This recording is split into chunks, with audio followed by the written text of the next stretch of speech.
Planète pour hôte de passage de Philippe Cadic. En cette fin d'après-midi, l'immense orbe chatoyant du soleil dispensait une lumière aussi brûlante qu'aveuglante. Trent s'arrêta un moment pour reprendre son souffle.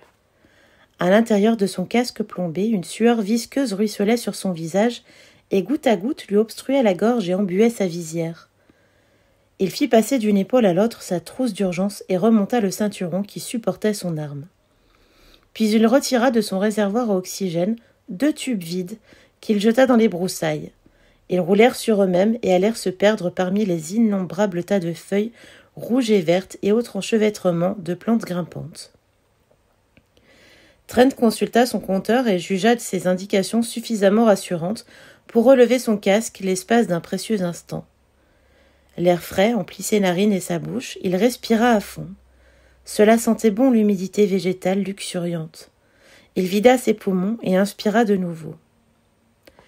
Sur sa droite s'élevait à bonne hauteur un buisson orange de forme cylindrique qui s'enroulait autour d'un pilier de béton affaissé. Ailleurs, le paysage vallonné se composait de vastes étendues de prairies ponctuées d'arbres. Au loin se profilait une masse de végétation compacte formant un véritable mur, une jungle peuplée d'animaux rampants et d'insectes, parsemée de fleurs et étouffant sous les broussailles, où il lui faudrait se frayer lentement un chemin à coups d'éclateurs. 2 énormes papillons le dépassèrent en dansant. Fragiles et multicolores, ils se poursuivirent en zigzag avant de disparaître. Il y avait partout de la vie, que ce soit sous forme d'insectes, de plantes ou de petits animaux décampant dans les forêts. Oui, c'était une nature bourdonnante où la vie grouillait dans toutes les directions. Trent soupira et remit son casque en place. 2 bouffées d'air, il n'osait pas plus. Il augmenta le débit de son réservoir à oxygène, porta son transmetteur à ses lèvres et l'activa rapidement. « Ici Trent, j'appelle le contrôle mine, vous m'entendez ?» Un silence entrecoupé de parasites, puis une voix faible, fantomatique, lui répondit. « Trent, où êtes-vous » ? « Je me dirige toujours vers le nord. Il y a des ruines devant moi. Il se peut que je sois obligé de les contourner. Ça a l'air dense. »« Des ruines ?» ?»« New York, probablement. Je vérifierai sur la carte. »« Toujours rien ?» demanda avidement la voix. « Non, du moins pour l'instant. Je fais le tour et je vous rappelle d'ici 1 heure. » Trent consulta sa montre. « Il est maintenant 3h30. Vous aurez de mes nouvelles avant ce soir. » Son interlocuteur ne réagit pas tout de suite. « Bonne chance. J'espère que vous trouverez quelque chose.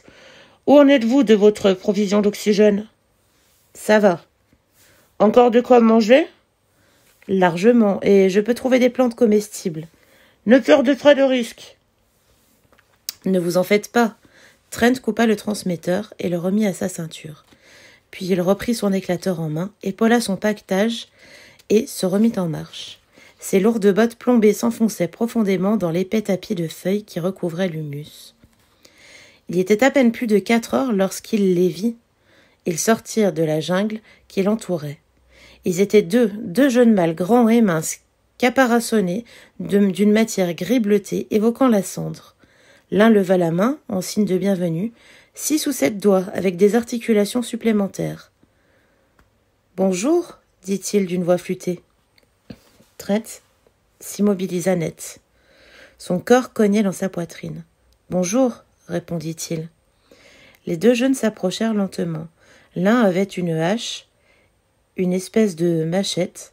L'autre portait en tout et pour tout un pantalon et une chemise en lambeaux. Ils mesuraient au moins 2,20 m. Ils étaient tout en os et en angles, avec de grands yeux curieux aux paupières lourdes. Il s'était produit en eux des changements internes. Ils possédaient un métabolisme, une structure cellulaire radicalement différents. Ils pouvaient tirer profit des résidus radioactifs, et leur système digestif était altéré. Tous 2 observaient Trent avec un intérêt croissant. « Dites, fit l'un d'eux, vous êtes humain, non ?»« C'est exact, répondit Trent.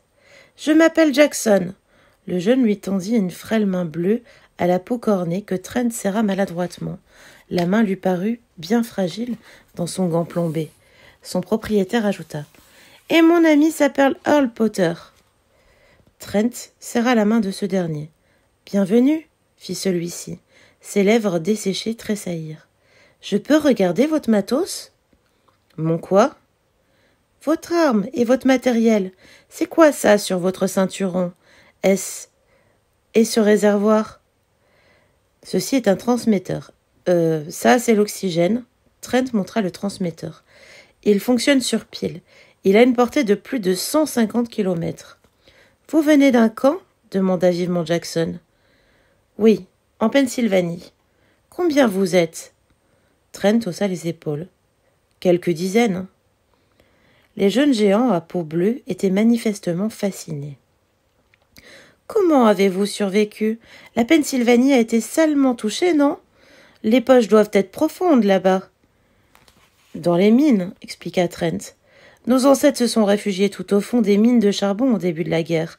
C'est ce que disent les archives. Nous sommes assez bien installés. Nous cultivons notre propre nourriture dans des bacs. Nous avons quelques machines, des pompes, des compresseurs, des générateurs électriques, des tours manuelles, des métiers à tisser. » Ce qu'il omettait de mentionner, c'était que, désormais, les générateurs devaient eux aussi être actionnés manuellement et que la moitié des bacs étaient hors d'usage. Au bout de 300 ans, le métal et le plastique n'étaient plus en très bon état, malgré les réparations incessantes. Tout s'usait, tout tombait en panne. « Eh ben, dit Potter, c'est Dave Hunter qui ne va pas avoir l'air malin. »« Qui est-ce ?»« Un type qui prétend qu'il ne reste plus de vrais humains, » expliqua Jackson. Curieux, il toucha du bout du doigt le casque de Trent. « Pourquoi ne revenez-vous pas habiter avec nous? On a un campement près d'ici, à 1 heure de tracteur à peine. Je parle de notre tracteur de chasse. On chasse le lapin volant, Earl et moi. » « Le lapin volant? » « Oui, la viande est bonne, mais ils sont durs à maîtriser. Ils font bien 15 kilos. » « Avec quoi les attrapez-vous? Sûrement pas avec cette hache. » Potter et Jackson se mirent à rire. « Regardez ça !» Potter extirpa de son pantalon une longue baguette de cuivre plaquée le long de sa jambe maigre. Trent l'examina. Elle était façonnée à la main à partir de métal plus ou moins malléable, soigneusement foré et redressé. Une extrémité était en forme de bec. Il y glissa un œil. Une petite pique en métal s'y trouvait logée dans une espèce de métal translucide. « Comment ça marche ?» s'enquit-il. « On lance la flèche soi-même, un peu comme avec une sarbacane. Mais une fois partie, elle ne lâche plus jamais sa cible. Il faut quand même fournir l'impulsion initiale. » Potter se mit à rire. « C'est moi qui m'en charge, il suffit de souffler très fort. »« Intéressant, » commenta Trent en lui rendant la baguette, puis en s'efforçant de parler avec désinvolture, mais sans quitter des yeux les 2 visages gris-bleu, il demanda « Est-ce que je suis votre premier humain ?»« En effet, » acquiesça Jackson. « Le vieux sera ravi de vous accueillir. » L'impatience perçait dans sa voix flûtée. « Qu'est-ce que vous en dites ? On prendrait soin de vous, on vous nourrirait de plantes et d'animaux bien frais. Vous pourriez rester 1 semaine peut-être. » « Je regrette, dit Trent, mais j'ai affaire. Toutefois, si je passe par ici à mon retour... » Les 2 autres furent visiblement très déçus. « Même pas un tout petit moment? Juste une nuit? On vous donnera plein d'aliments non contaminés.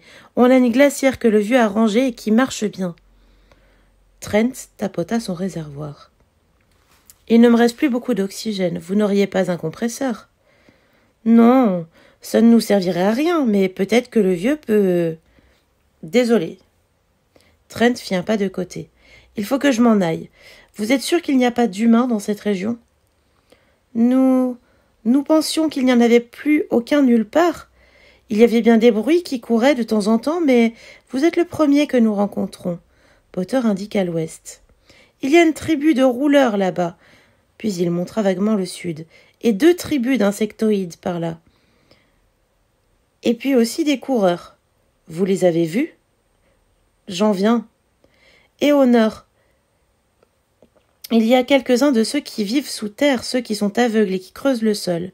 Potter fit la grimace. Je ne peux pas les supporter avec leurs forêts et leurs gouges. Mais bon, ajouta-t-il en souriant, chacun vit à sa façon. Et à l'est, enchaîna Jackson, Là où commence l'océan, il y a beaucoup d'espèces de marsouins, ceux qui vivent sous la mer. Ils se déplacent en nageant et habitent des grands dômes sous-marins remplis d'air ou parfois des réservoirs. Quelquefois, la nuit, ils sortent. Il y a beaucoup d'espèces qui ne sortent que la nuit. Nous avons gardé un cycle basé sur la lumière du jour. Il frotta sa carapace bleutée. Avec ça, on est bien protégé des radiations. Je m'en doute, dit Trent. Bon. Un de ces jours, peut-être ? Bonne chance ! Les yeux encore écarquillés par l'étonnement, ils suivirent du regard l'humain qui s'enfonçait péniblement dans la jungle luxuriante avec sa combinaison plastique et métal qui luisait faiblement au soleil. La terre grouillait de vie et d'activité, le tout formant un tableau d'une confusion sans bornes. On ne comptait plus les espèces nocturnes, diurnes, terrestres, aquatiques, qui n'avaient jamais été cataloguées et ne le seraient probablement jamais. À la fin de la guerre, il ne restait pas un centimètre carré de surface qui ne fût radioactif. La planète entière avait été bombardée par les radiations dures. Toutes les formes de vie y avaient été soumises aux rayons bêta et gamma. Presque tout avait péri, mais pas toutes. Les radiations avaient entraîné des mutations à tous les échelons, aussi bien chez les végétaux que chez les insectes ou les autres animaux. Le processus normal de mutation et de sélection naturelle avait fait un bond de plusieurs millions d'années en quelques secondes. Cette descendance altérée, cette horde innombrable et rampante de créatures saturées de radiation, s'était répandue sur Terre. Dans ce monde nouveau, seules survivaient les espèces capables de puiser leur subsistance dans le sol irradié et de respirer l'air chargé de particules. Celles qui pouvaient encore habiter une planète dont la surface avait été tellement irradiée qu'elle en continuait à briller la nuit.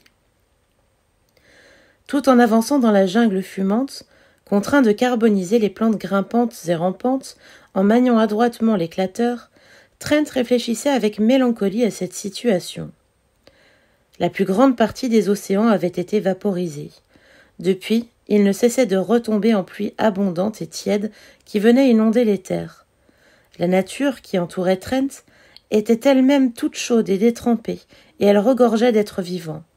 Partout, de petites bêtes déguerpissaient en faisant bruire la végétation. Son éclateur bien en main, il poursuivit sa progression. Le soleil déclinait, bientôt il ferait noir. Une enfilade de collines dentelées pointait dans le ciel crépusculaire, nimbé de lumière violette. Le coucher de soleil serait magnifique, avec toutes ces particules restées en suspension dans l'air depuis la première explosion des siècles auparavant. Il s'arrêta pour le contempler. Il avait beaucoup marché. Il était fatigué et découragé. Les géants à peau bleue et écornés constituaient une tribu mutante typique. On les appelait les crapauds à cause de leur peau qui évoquait celle des crapauds cornus du désert. Grâce à leurs viscères adaptés aux végétaux et à l'air irradié, ils survivaient sans peine dans un monde où lui-même ne pouvait évoluer qu'en tenue protectrice plombée, équipée d'une visière polarisée, d'un réservoir à oxygène et de rations alimentaires non contaminées spécialement produites à la mine. À propos, c'était le moment de les rappeler. Il activa son transmetteur. « Trent, au rapport, fit-il. Il humecta ses lèvres desséchées. Il avait faim et soif. Peut-être trouverait-il quelque part un endroit relativement peu contaminé, épargné par les radiations. Histoire d'enlever sa combinaison un quart d'heure et de se laver un peu, d'éliminer la sueur et la crasse. 2 semaines qu'il marchait ainsi, enfermé dans cette combinaison étanche rappelant les scaphandres autonomes d'antan, alors que tout autour de lui, une infinité d'espèces vivantes détalaient et bondissaient librement sans se soucier des nappes radioactives mortelles pour lui. « Ici la mine !» répondit la petite voix métallique. « Je suis lessivé, ça suffira pour aujourd'hui. Je m'arrête pour me reposer et manger. Je m'y remets demain. »« Rien trouvé ?» fit la voix lourde de déception. « Rien. » Silence, puis... « Bon, ce sera peut-être pour demain. »« Peut-être. J'ai rencontré des membres d'une tribu de crapauds. 2 jeunes mâles très gentils, 2,20 m de haut, ajouta Trent avec amertume. Ils se promènent en chemise et en pantalon et pieds nus. Mais ce n'était pas à eux que son interlocuteur s'intéressait. « Je vois. Les vénards, quoi. Bon, eh bien. Dormez et rappelez-moi demain matin. Nous avons eu des nouvelles de Lawrence. Où est-il? Plein ouest, dans la région de l'Ohio. Et qu'est-ce que ça donne? Des tribus de rouleurs, des insectoïdes et aussi cette espèce souterraine qui sort la nuit. Vous savez, ces choses blanches et aveugles. Ah, les vers. C'est ça, mais rien d'autre. Et quand votre prochain rapport? Demain, répondit Trent, puis il coupa la communication et remit le transmetteur à sa ceinture. Demain, dans l'obscurité grandissante, il observa les lointaines collines. Il y avait 5 ans que cela durait, et c'était toujours pour demain. Il était le dernier en date d'une longue succession d'hommes envoyés au dehors avec de précieux réservoirs d'oxygène, des rations nutritives et un éclateur. Le dernier à épuiser leurs ultimes ressources dans une exploration inutile de la nature extérieure. Demain viendrait un lendemain, bientôt peut-être, où il n'y aurait plus ni oxygène, ni rations, car pompes et compresseurs auraient complètement cessé de fonctionner. En panne pour de bon. La mine serait morte, silencieuse, à moins qu'on n'établisse très vite un contact. Il s'accroupit et entreprit de promener son compteur à radiation au-dessus du sol pour trouver un endroit pas trop contaminé où se déshabiller. Puis il s'endormit comme une masse.